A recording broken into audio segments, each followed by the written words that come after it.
Hello, and welcome to That's Girl Speaks. Today is Wednesday, November 21st, and this is episode 233. I'm Amy Beth, also known as Fat Squirrel on Ravelry and the Fat SQRRL on Instagram. How are you? I just want to say very briefly, thank you so much to everybody who gave me kind words, sent a card, sent your sentiments. In last week's episode, I just put up a little banner. We had to put our little dog Olive to sleep right before Halloween, and boy, very unexpected. She wasn't even quite 3.5. Very unexpected, and it's the first pet that's been fully mine that has died, and it's very intense. I don't want to talk about it because I'm starting to get red-faced again. I did not respond to everything just because, as you can imagine, very overwhelmed with emotion, and it was difficult, but I did want you to know that I read everything, and I very much appreciate everybody's reaching out and kind words and what have you. So let's start the podcast before I get upset again. This week's episode will have only finished objects. I'm not going to do any works in progress this week. It is the week of Thanksgiving in the U.S., so it's a busy holiday week. I don't do any cooking for Thanksgiving. My mom does everything. I always offer, but let's face it, there's always about enough food for 37 people, so don't need to add any more drops into that bucket. But I do Friday Friendsgiving. So we have friends over for a fiesta de friendship. That is many things intersecting. But basically it's a reason to have tacos. But anyway, just this holiday, lots of things happening. I have people in the house, just my people, but they're everywhere and being very distracting. So I will just do finished objects. I might talk about one work in progress, but mostly finished objects this week. And then, next week I hope to have a bonus episode out. Well, I will have a bonus episode out next week. I think I might do it on Applied Pockets. Originally I was going to do a review of Amy Herzog's books, like a comparative religion, like compare and contrast all of the books, but I feel like I might actually need more time for that homework. Or it might need to be broken into multiple episodes because there's actually just a lot of information. But anyway, so I might do an Applied Pocket tutorial for this month's special bonus episode. And speaking of bonus episodes, thanks to all the Patreon and PayPal donors, I will show you your prizes next time. There'll be 2019 yoked sweater tea towels. Just saying, super fancy. If you'd like to donate to the podcast, you can do that by either going to the web page or the blog page, the home page. That sounds good. Which is thefatsquirrel.com, which is also where you can find show notes. Or you can find information about becoming... There's a PayPal donate button on that page. It's all the way to the bottom if you're on the mobile device. If you're not, you'll see it. But if you'd like to become a Patreon, like a recurring PayPal or recurring patron of the podcast, you can find that information at patreon.com/thefatsquirrel. I think that's all the things. Shameless self-promotion is hard, yo. And it's a little shameful. Whatever. Okay, so let's get into it. Yeah? Okay, I'm going to do knitting and spinning first. Just because I need to get eased in, I think, to the talking and the whatnots. So, let's get into it. I haven't been spinning in a long time. That sounds like it's somewhere I go. I haven't been to spinning in a long time. I haven't spun wool into yarn in a long time. But I have been suckered into that dang night shift shawl. Ugh, I do not need a worse way shawl in my life. But I do need an excuse to have a bunch of hand spun in one project, because that's super fun and good for your heart. So I was doing good at resisting, and then I saw some at Rhinebeck, and then the Yarn Hoarder had to make one too, and so now I'm totally on the path. I don't actually have enough hand spun worsted weight though. Who knew? I have a bunch of like double skeins, but it only takes actually like a 50-gram skein. If you don't know what this is, it's the Night Shift shawl. There's also a cowl, but it's not called the Night Shift. But anyway, it's by Dre Renee Knits. And it uses spin cycle yarn, which is very much the effect of a hand spun. It's a yarn that is dyed in the wool, meaning it's dyed when it is still fluffy fleece and then spun into singles and plied, so you get that barber pooling effect that you get from hand spun. And so it uses, I want to say six skeins of the spin cycle at 6 different colors, and has like a slip stitch effect. And I don't know exactly because I haven't actually looked at the pattern except to look at how much yardage I needed. But it's inspired me to start spinning up some yarn. And really, it's super fun to spin worsted weight. It is for me anyway. It's fun for me to spin worsted weight because it's a very quick project for me compared to trying to spin fingering weight or what have you. That said, I totally overshot my mark and spun this next thing at like a bulky weight. So, you know, it's going to take a minute to get into the lane. I totally started this yesterday. Now, granted, I am on vacation this week. So,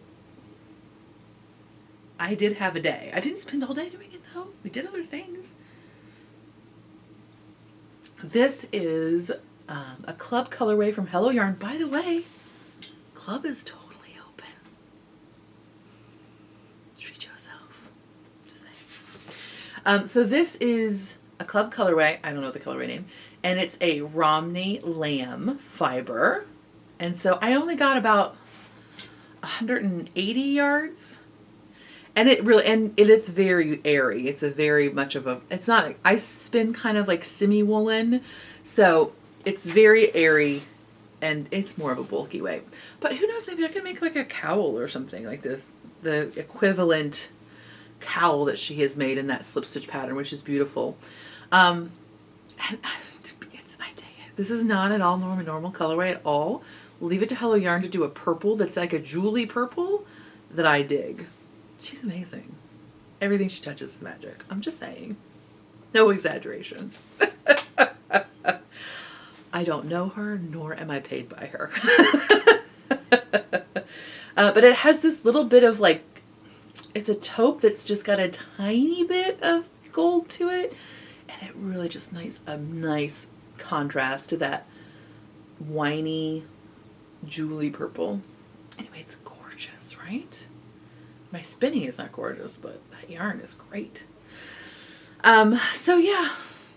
So now I have to spin some more, right? It's because I have like a sweater's quantity that's supposedly what I should be spinning, but I've not even spun a full 4 ounces of it yet. But it's fun to do this because it's like, ooh, you feel accomplished. It's fun and pretty colors. It's all the great things about spinning, right? I'm just going to keep holding it up. I'm just going to leave it here for the podcast because it's pretty. So yeah, there's that. And actually, let's just touch on this very briefly. And I won't mention the dyer's name because this is actually, I've only purchased one thing from her. And it was a fiber that I'm not as familiar with. And it was a little bit felted. And I had not spun in a long time. And so I spun probably not even half an ounce, maybe a third of an ounce of it. And I realized that I was just fighting it and it was so not pleasant.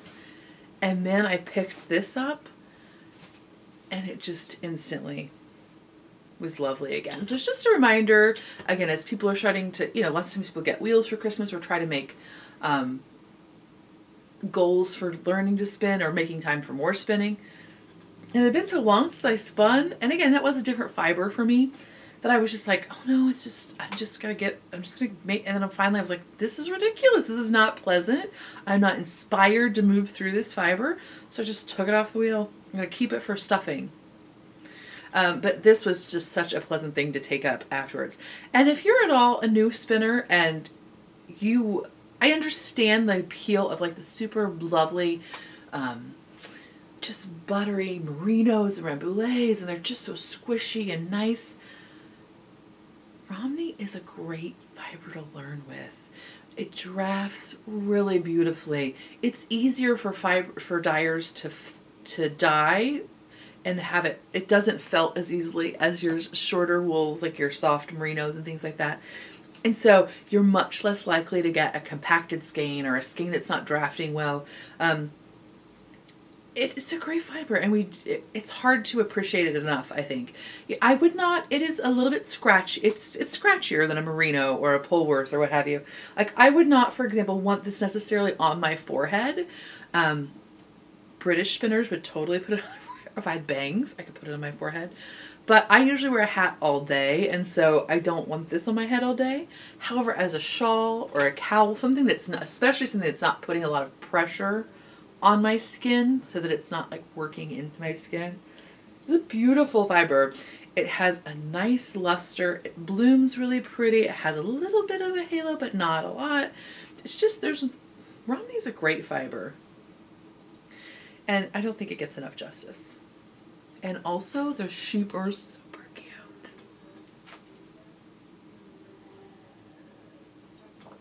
Like, super cute. Romneys are always one of my favorite sheep to look at. I love you all, sheep. Don't. I love all of you. So there's that.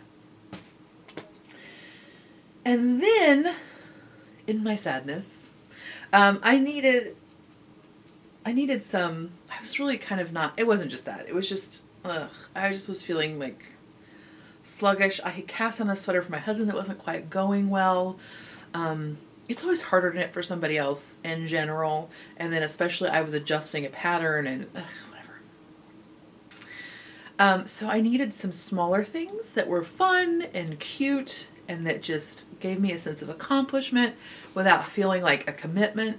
So here's some things I did. 2 things. I sounds like I'm going to show you 75 things. So here are 2 things that worked for me. I was gifted this pattern. So thank you. Not that I didn't tell you thank you, but thank you again. This is the Scandinavian Santa pattern by Callie de Limon. I don't know. I apologize. And so it's just a cute little fingering weight. Actually, I think it's knit in DK. Because it's actually supposed to be like a standing Santa. Like you could put some legumes in him or something. Maybe some marbles, whatever you got laying around. But I decided I wanted to make him in fingering weight because I had this great red from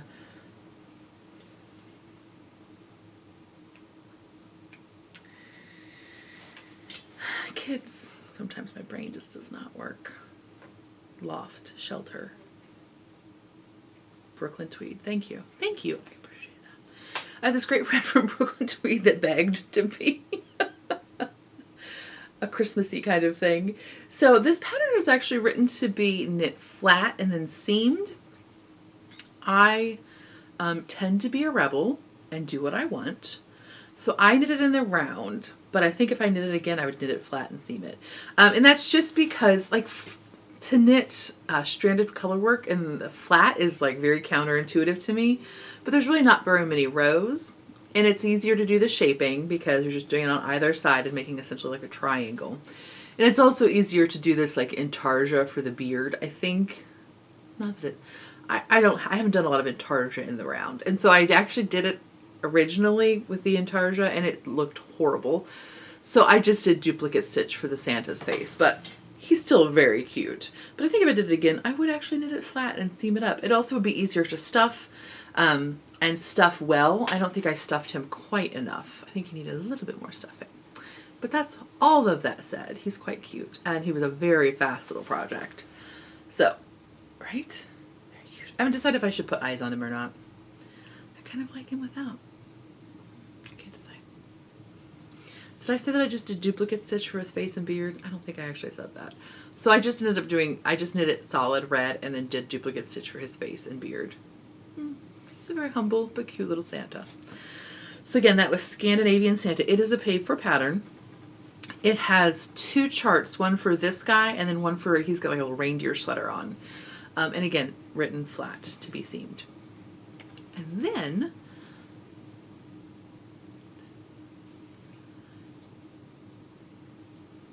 do you see him? So Susan B. Anderson posted a few weeks ago on her site, or on Instagram, that she had these kits available on her site, and it was exactly what I wanted to knit. So she's had the sheep pattern for quite some time without the loop stitch, and that one is called Sweet Sheep. But when you buy the kit, you get the pattern for the original Sweet Sheep, which is this little guy without the loop stitch. Super sweet, right? But when you buy the kit, I don't know if the pattern now is adjusted on Ravelry with both. I don't know. I assume it is. But you get an addendum to the pattern that gives you the option to do the loop stitch, as well as the little scarf and the little hat. And there's totally a tutorial about how to do the pom-pom on a fork. And there's a tutorial about how to do the loop stitch, because Susan's awesome that way. So this is her Barrett wool, and I think this is the DK, which she just had very limited quantities of. But there was a DK and a worsted weight option for the little sheep. But is he not cute? I did not do his feet. He's supposed to have little feet, but I started to do them and they just didn't show up at all with the little, the loop stitch. So I just got rid of them. So the kit came with the pattern, download code, I think I have enough yarn actually to do another little sheep, and then enough red to do the hat and scarf. And I could maybe get another hat and scarf out of it. But oh, and the embroidery floss to do her sweet little face. Right. And a project bag. Like a little drawstring muslin bag with Barrett wool on it. Oh, yes, that's right. And then you could also do the little pom-poms for the scarf, but mine didn't look good. It looked better without for mine. But hers looked darling. But so, yeah. And I get really cranky about funny stitches. Like that. I don't know what the correct name for it is, but they used to call it Indian cross stitch. It's the one where you do like yarn overs and then you drop the yarn overs and then cable those, so you get like the crossed strand. I hate that stitch. It's the kind of knitter I am. I'm a super loose knitter, and so it's when you do those, it actually makes the stitch tight on the needle, and so I can't slide that stupid thing. Whatever.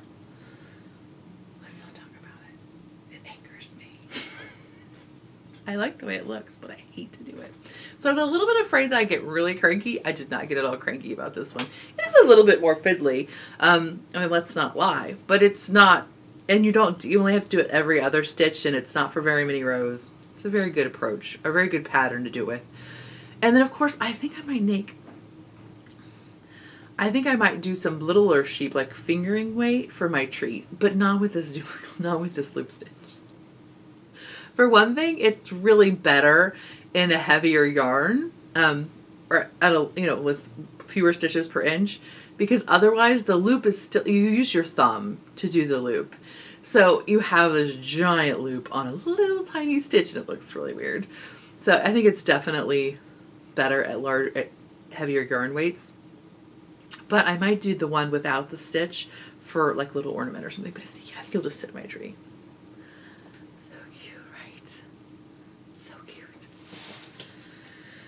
I did not wet block him. I just steam blocked him and his little hat. So you can either have the brim folded or not. It's up to you. Whatever. Do what you want. I still kind of like him without his hat. I mean, the hat's darling, but so are his tiny little ears. So I can't decide. Either way, super cute, super pleasant. Maybe not a one evening project, but definitely two. Okay. And then I finished a sweater. So I finished my Freja sweater, and that is a pattern by Jared Flood, written for Quarry, which is what I knit mine with. So I'll put in the picture of it here, or the clip of me wearing it here.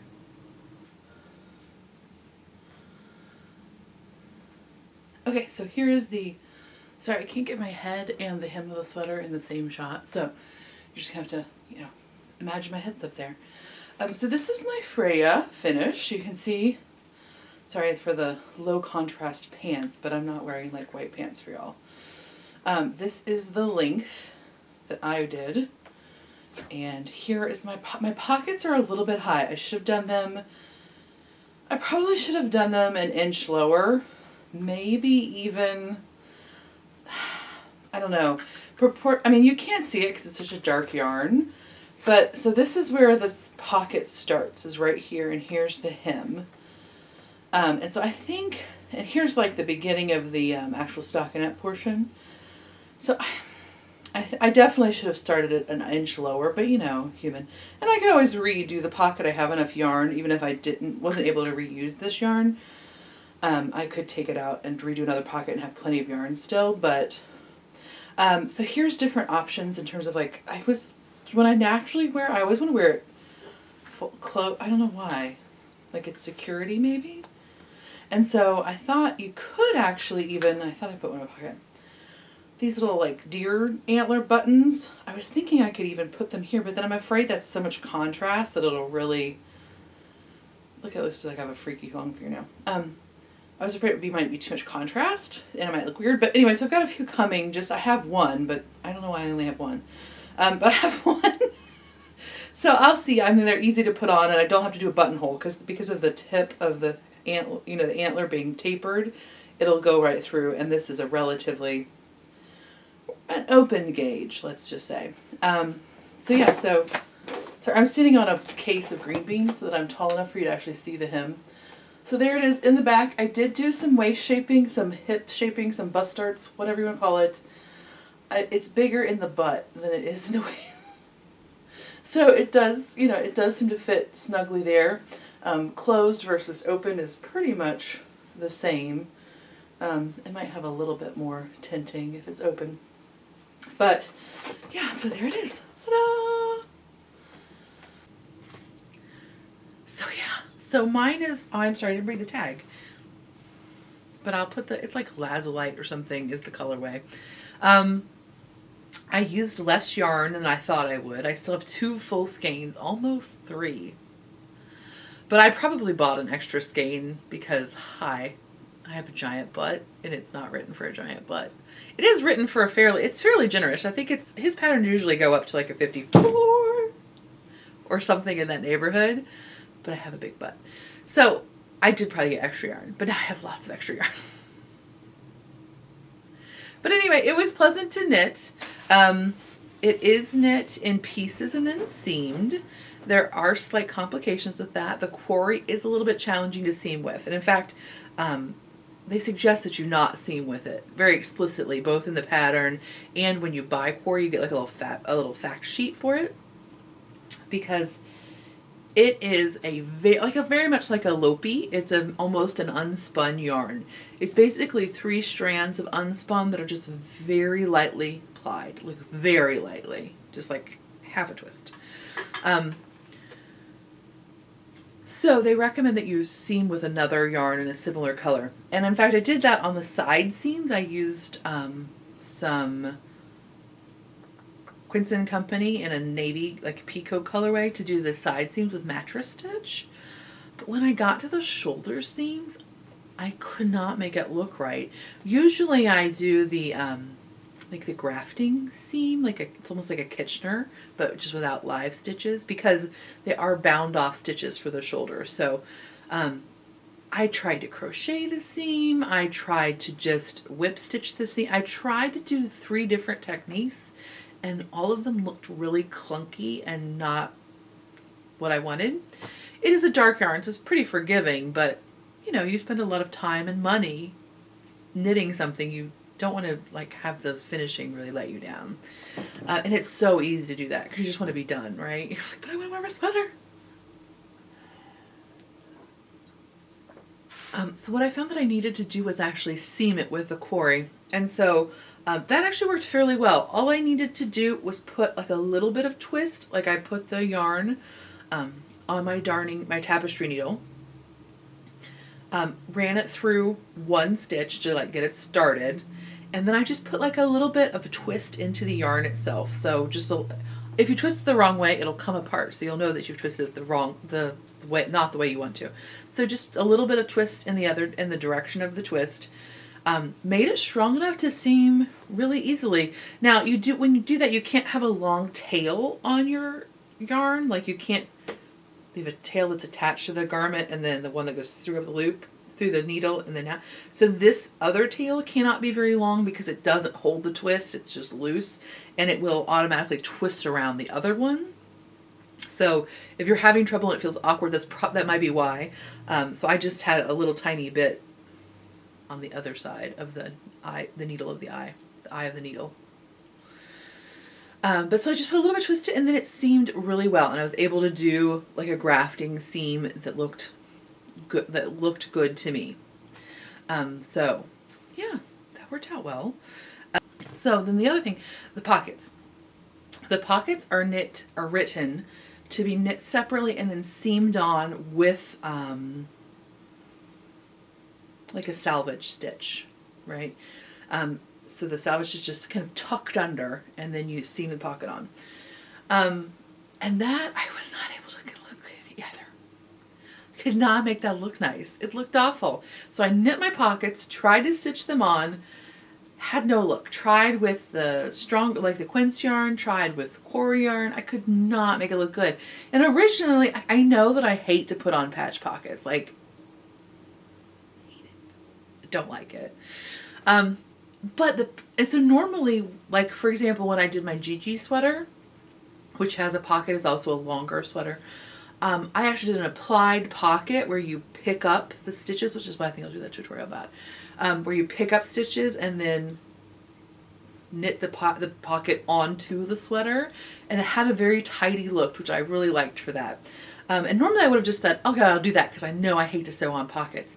But this pocket had short rows, and it's actually like kind of a slanted opening. And so I thought, oh, I don't know if I want to try to do that. And also, it is kind of a pain to do an applied pocket because you've got a whole sweater that you're maneuvering and twisting around to get that pocket onto. So, let me show you. I don't know if you'll be able to tell because of the darkness of this fabric. And I haven't woven in my ends for my pockets, nor have I blocked them. So I have blocked the sweater and then put the pockets on. So I would also have to hold it evenly so that you could tell it's slanty.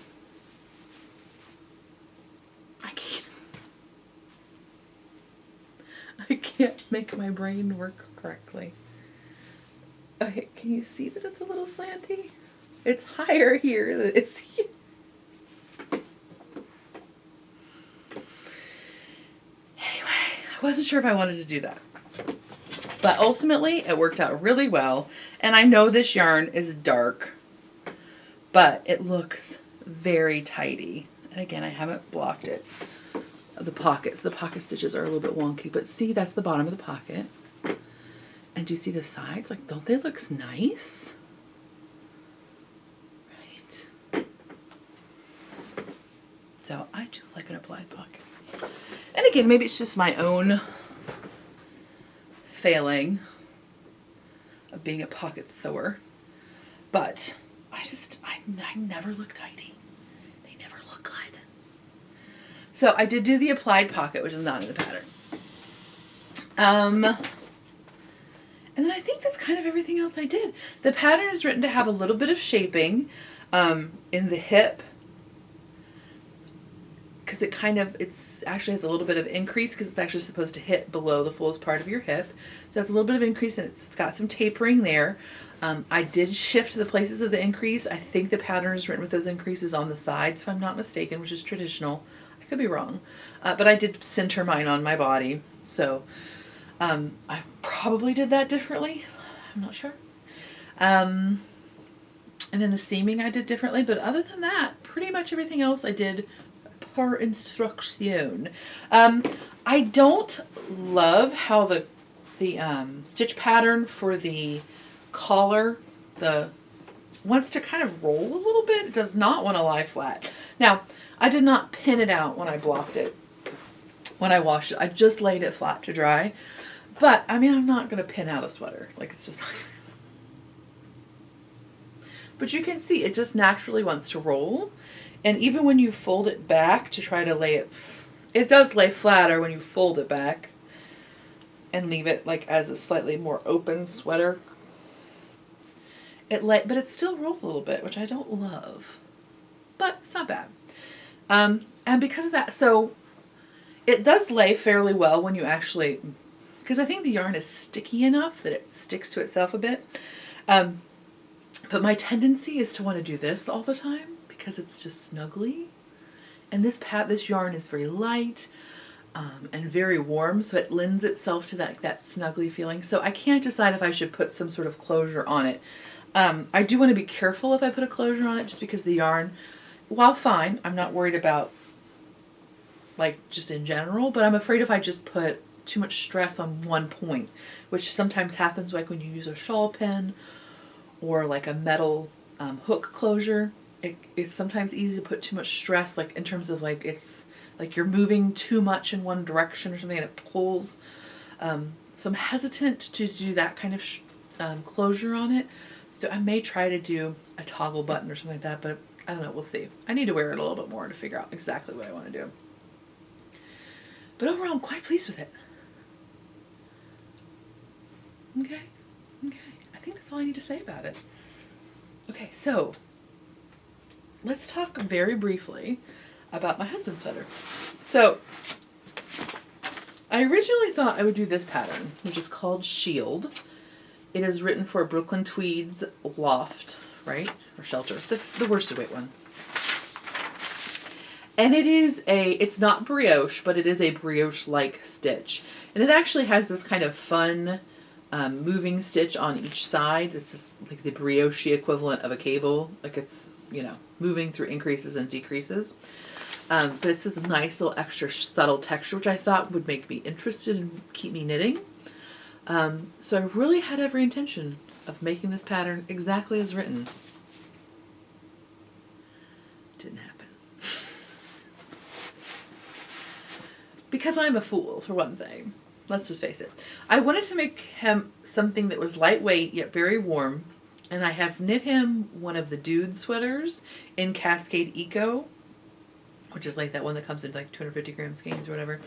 And that yarn has worked really well for him. It is lightweight. It's pretty darn warm. It's economical. And it's got a good color palette for him.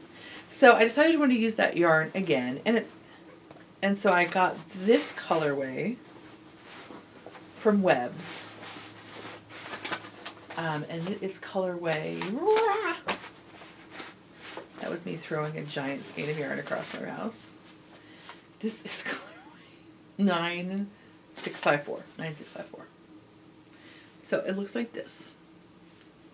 By the way, in the olden times, you used to get this for like $1. Not really, but kind of close. This is like the cheapest yarn ever. It's so exciting. It's still very affordable. But anyway, so I decided to make him that. And I was feeling a little bit sluggish. There's like 75 sweaters on my list that I want to make immediately for myself. But I just wasn't quite, I don't know. Sometimes it just happens that way.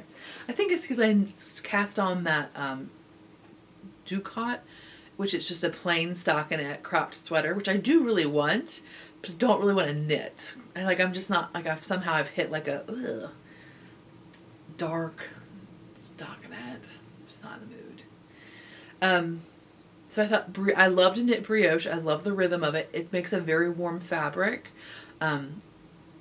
without adding too much like rigidity, like a cable or something like that. So I thought that would be what I wanted to knit. So anyway, so that said, this is Cascade Eco is like a bulky weight yarn, but I thought, it's no big deal. It's just, I forget though that my husband is on the small end of the pattern spectrum. Like for me to adjust a pattern from worsted weight to bulky weight is like the best, because I have to knit fewer stitches and I can knit a smaller size, and it's awesome. But he's on the smaller side of, like, he's a medium, and this was, I could not get gauge. I mean, I knew I wasn't going to get gauge. I couldn't get anywhere near gauge. Like, I'm not even in the same ballpark of gauge. And I went down to a size 3 needle. Now, let me say here, to get a fabric I liked. Okay. That is not like me like saying, oh, I have to match that gauge, so I'm going to have this like super rigid. No. It's just the flow of the brioche. Like I am already a loose knitter, and then the flow of the brioche just loosens my knitting up even more. And so this fabric is still very flexible. It's definitely not see-through or anything like that, but it still moves. It doesn't like just stand up on its own. Like, but I had cast on the bottom of the sweater, and the sweater that I'm still trying to emulate has a twisted rib, and so the twisted rib, without going down the needle sides that you're supposed to, but the twisted rib made the sweater like so tiny at the bottom, and then just like balloon up. So that clearly wasn't gonna go. I had to take that all apart. So then I said, okay, I'm just gonna do the regular rib for the sleeve. And even with that, like I have quite a bit of difference again, because my needle size is so funny for this brioche stitch. But I think that'll be good for a sleeve cuff. So on the actual body, I went up a needle size for the ribbing. Right? That makes no sense, but it's what I had to do. So I've just started on the body. And really, I'm not knitting this sweater at all anymore. Like, I'm using the stitch pattern, but I'm not doing, so when I cast on originally, I cast on the back, because it's knit in pieces and then seamed. I cast on the back with every intention of doing that little swirl thing. I even scaled the chart pattern down so that I could, because it would have been almost the entire width of the sweater without scaling the stitch pattern down. So I scaled the like cable-y thing down.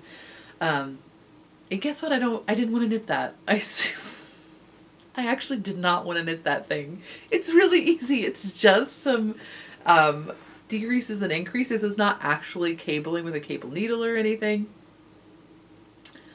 Yeah, I thought that's what I want to do. I did not want to do that. I just want to knit plain. But it is brioche, so that's kind of complicated. It's not at all complicated, but it's something, right? It's not just plain stockinette. And so this is a weird brioche where it's not full brioche. It's like every other column of stitches is brioche. So it makes this interesting fabric where the front, so this side, this knit stitch, this knit column has been slipped every other row. So you get that nice smooth brioche look. But on the wrong side, it's actually, I kind of dig the wrong side. Because the wrong side, you're knitting each row each stitch every row. It gets this like, kind of like buckled look to the knit rows on the wrong side. So it's kind of fun. I like that texture. And it makes it nice and warm. So I've got a sleeve kind of done. I'm not sure exactly. This is a drop stitch. I'm going with essentially like a drop stitch shape, which is what this shape is. But I have gone kind of into like, okay, that was nice for the stitch pattern and the like $8 or whatever. Not the pattern's fault, completely my fault for going to such a radically different yarn. But so then I pretty much am going by Ann Budd's Knitter's Handy Book of Sweater Patterns. If you're thinking about gifts to ask for yourself and you don't have this book, highly recommend it. If you're a person who just wants a pattern book because you want to knit like page 37, like you just want that sweater, the sweaters are much more traditional. Like they're not an on-point style. They are a classic sweater, but it has these amazing modular patterns, right? So there's modified drop shoulder, raglan, and set in sleeve, both cardigan and pullover and seamless yoke. So it's a great resource to have on your shelf. If you hate doing bottom-up patterns, she has a top-down version. And then she also has a version for accessories, like mittens, hats, things like that, which I use a lot. Even if you never find that you use the modular pattern, it's awesome to have a reference of the difference in proportions of different kinds of sweaters. For example, a drop shoulder sweater has a much bigger arm proportionately than a raglan sweater. So it's a good place to check as like a secondary reference when you're like, wait, really? This pattern for a size medium? The sweater, the sleeve opening is what, 17 inches? Something crazy. Yeah, 17 3/4 inches. What? Is that right? Okay, you know that Jared Flood's not going to give you the wrong dimensions, but it's helpful just to have like a backup of like, oh no, okay, yeah, that's right. Oh, and I see that is very different than a raglan for that size. I get it that's just like a difference in styling and what have you.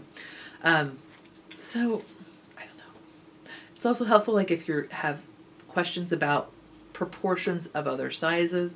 Like if I'm knitting something for my daughter and she's not around for me to measure a sleeve on or something, sometimes it's nice to be able to look at, okay, like what is the average sleeve length for somebody with a 34-inch bust? You know, what is the right proportion of the arm size for that size? So yeah, it's very helpful. And Bud's also super cute and awesome. So yeah, basically have gone to basically using the stitch pattern and just a drop shoulder sweater pattern. So, and it'll be a cardigan. Okay. All right, so that's all the knitting. And then I just have a few other things to talk about. And then I will let you get on with your week. Okay, so big thanks to everybody. When I did the Rhinebeck show, I talked about the Rhinebeck episode after Rhinebeck. I talked about the roof that I was seeing everywhere that I didn't know the name of, and I had an amazing drawing. So if you didn't watch that episode, I recommend that you view the artwork. It was amazing. But lots of folks wrote in and gave me a heads up that that's called a Mansard Roof. Actually, I don't know how you say that now that I'm about to say it to you. Mansard Roof. And then somebody recommended this book, A Field Guide to American Houses. It's Virginia and Lee McAllister. And I had seen this book because actually I randomly go through these phases every once in a while where I really want to know what things are called architecturally wise, but I never have a good reference for it. And I saw this as available online, but our library didn't have it, and so I was afraid. I was like, oh, and it was not super cheap. I think this was used $18 or something like that. And so I was hesitant to buy it without sight unseen. So once somebody recommended it, I was like, okay, it is a great resource. It is just filled with photographic, I'm just showing you diagrams by accident. Oh, come on, really? Okay, thank you. The diagrams are helpful, but it is filled with photographic references of different American house architecture styles. It's awesome. It is so good. So I've not read the book at all, but just as a visual reference, I have so enjoyed it. And I'm not saying that I won't read. I'm just saying I have not yet because I just got it in like 2 weeks ago. But it's awesome. And here's the house that I was talking about. It was actually Second Empire style.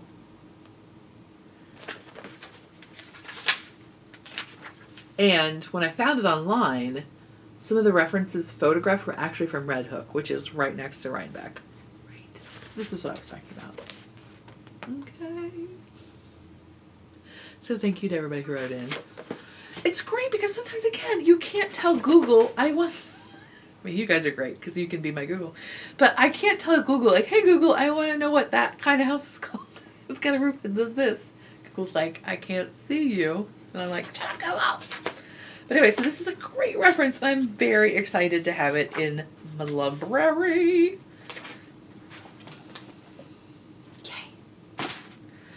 And so then another thing I want to talk about is I'm afraid I've talked about this game before. I probably have, actually. But it was just, Tova and I played it again this weekend, and I just wanted to bring it up, King Domino. So if I've talked about it again, I apologize. But as we're going into the holiday season where we have lots of different family gathering and different abilities and different gaming interests and what have you, this is a great little game. It's not for like your big, heavyweight game night. But it's a great game that's very easy to teach. It has very few rules. It's got cute great components. They're not cutesy, so it doesn't turn people off maybe. They're like, ooh, it's too cutesy. But they're still cute and interesting. It's not a terribly expensive game because it won the Spiel des Jahres. It's available, I think, at like Target and even your big box stores if you don't have a local gaming store. Of course, if you have a local gaming store, throw them your business. But it's pretty easy price point. I mean, I'm thinking it's like $20-ish. Maybe it's $30. It's a decent price point. It plays 2 to 4 players. You can just throw 2 together if you want more people playing, or there is also Queen Domino, which is kind of like this game's big sister. And you can combine the Queen Domino is a game on itself. It's not just an expansion. It's a standalone game. But you can combine them, the tiles from Queen Domino and then the tiles from this, to play up to 8 people with the more basic rules of King Domino. So it's just like a little drafting, domino laying game. You're just like getting little kingdoms together to score points. It's pretty basic. But it's really cute and it's pretty fun. And Tove and I can play and be fairly equally matched. So it's not like one where yes, you can play a game where somebody doesn't understand the point of what they're doing. Like they're just laying down tiles without a goal of point acquisition. So like you can't have a game that's way imbalanced in scores. And really, we've had a few that have gone the way, but it's a really quick game. I mean, I think, and it's also a game that's actually scales quite good for 2 people because you play with half as many tiles, so you don't have perfect knowledge of which tiles are going to come out. So it actually makes it a little bit better, in my opinion, for 2 players. It's also super fast. I mean, like maybe 15 minutes.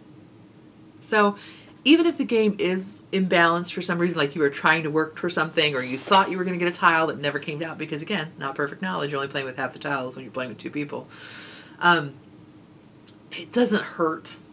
It's not like you've you've not been like building your kingdom for 2 hours and then like you don't get that final thing to work out and your people all go hungry and you lose all your points.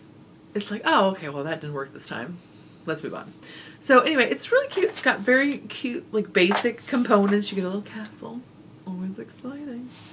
And you get to build a little kingdom with dominoes. And there are sheep on some of the tiles. I know that's all some of you need. So anyway, it's a nice little game. Good for families, I think. And good for this kind of time of year where you just maybe need something that's a little bit light to pull everybody together for a few minutes here or there. And then the other thing I was talking very briefly about, I have totally hit a puzzle obsession. There's something about this time of year. Now, I'm not from a puzzling family. Like, we never did puzzles as a family when I was a kid.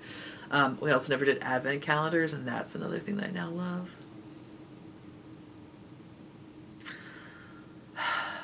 Anyway, we never did puzzles or anything like that. I always liked puzzles because, again, I was an only child. Hello. But we never had like big jigsaw puzzles or anything in the house. So I don't know what it is about this time of the year, but it makes me want to do a jigsaw puzzle. And like a lot. I don't know what it is. It's also something like where I use my kitchen table for work quite a bit. So like I can't usually have a puzzle out there. So when I'm on vacation, it feels like a super big treat to just take up the kitchen table, dining room table, for a big puzzle. Because I'm not doing any work.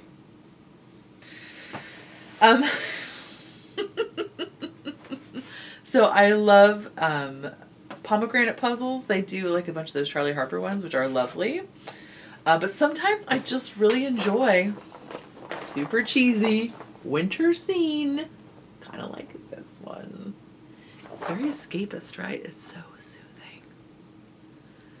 500-piece puzzles are very soothing because they're pretty quick. Like, even when I'm just working on them a little bit here and there, 1,000-piece ones are a little bit more of a commitment for me, but right, so soothing. This one has sheep. I'm just saying. This one is called The Red Sleigh by Bits and Pieces. And I like this person's artwork. Now, I will say that I don't actually love this puzzle company, Bits and Pieces. Some of their puzzle pieces fit in more than one place. Like, fit pretty well. Like, right up here. See how this is, like, very nondescript? Like, 6 of these pieces were completely interchangeable, and yet not. Because then they didn't fit the other pieces below them. But the coloring was not distinct enough for you to be like, wait, that image doesn't match that image. Also happened down here. That's a little frustrating. That said, still very enjoyable. But if you're intimidated by the larger puzzles, like the 1,000-piece ones, which I totally get, because it's a lot of pieces. But some of you are like, dude, 7, I do 5,000 pieces. Okay, shush. We know you're fancy. Not all of us are fancy. Actually, I think what happened was once I thought I was going to have like a treat. This was like when Tova was like 3 or something. My husband and I went on vacation to Gatlinburg or something super cheesy. Whatever. It was nice. And I thought as a treat I would do a puzzle. And I had never done a puzzle as an adult, I don't think. So I got a 1,000-piece puzzle because like that's what's most widely available. And when I emptied it out, I was like, what? This is insane. It was a darker puzzle. Everything looked the same to me. And I think I got really like, put off by it.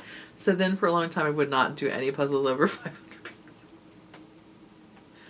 Because it was not cute. I just threw it all back in the box. It's so frustrating. But the Charlie Harper puzzles are A, beautiful, and B, they're really great even if you are slightly more intimidated by larger puzzle piece counts, because they're very graphic, and so it's quite easy to see like, oh, this is the red that goes to that cardinal. Oh, this is the yellow that belongs on that cat. And so they're an easily sortable puzzle, which is very nice. So I don't know why I felt like I needed to tell you that. I have a headache and I'm hungry. I should probably end this. Oh, goodness. So anyway, I hope you all have a great Thanksgiving. If not, a great weekend. And I will talk next time. Bye.